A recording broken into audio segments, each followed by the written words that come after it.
But he, Jesus, was in the stern doing what? Sleeping. Asleep on the cushion. Everybody else is freaking out. And Jesus is sleeping, catching up on his siestas. And they woke him and said to him, "Teacher, do you not care that we are perishing?" And he woke and rebuked the wind and said to the sea, "Peace, be still. Peace, be still." And the wind ceased and there was a great calm. When the storm rages in your life, here's what you got to know. Jesus has the power to look at your storm and say, "Peace, be still." Or he can look at you and say, "Peace, be still."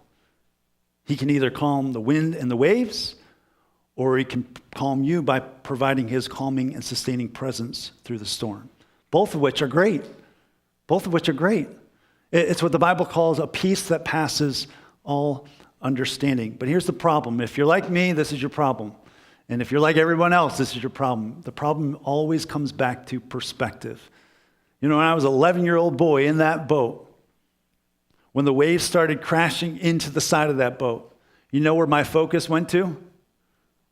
The water that was rising in our boat, right? And I started to freak out because my perspective was on the problem. My perspective wasn't on anyone else that could save us. It was on the problem. And so the problem is really twofold for us. And here's what you got to remember. Number one is this, and you put it on the screen. We either forget about his power over the storm, while in the storm, or we doubt God's love for us as we go through the storm.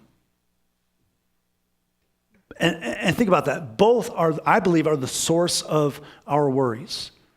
Every single time that we worry in life, when the storm in our life, we're either doing one of two things. We're either forgetting about God's power over the storm, or we're doubting God's love for us, that he has a purpose for us, even despite the storm that he's asking us to walk through.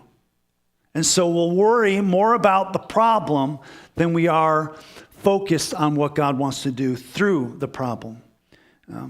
When you think about it, those two perspectives are the source of worry. We always have to remember, though, that Jesus is master over the storm.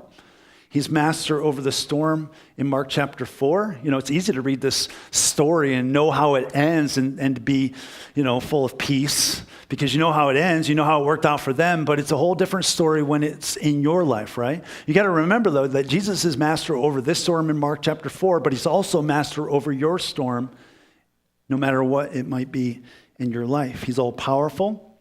He's all loving. Can I say that again? He's all powerful. He's all loving. He cares for you. And can I just throw in this fact that you may have noticed that was so obvious? Where's Jesus?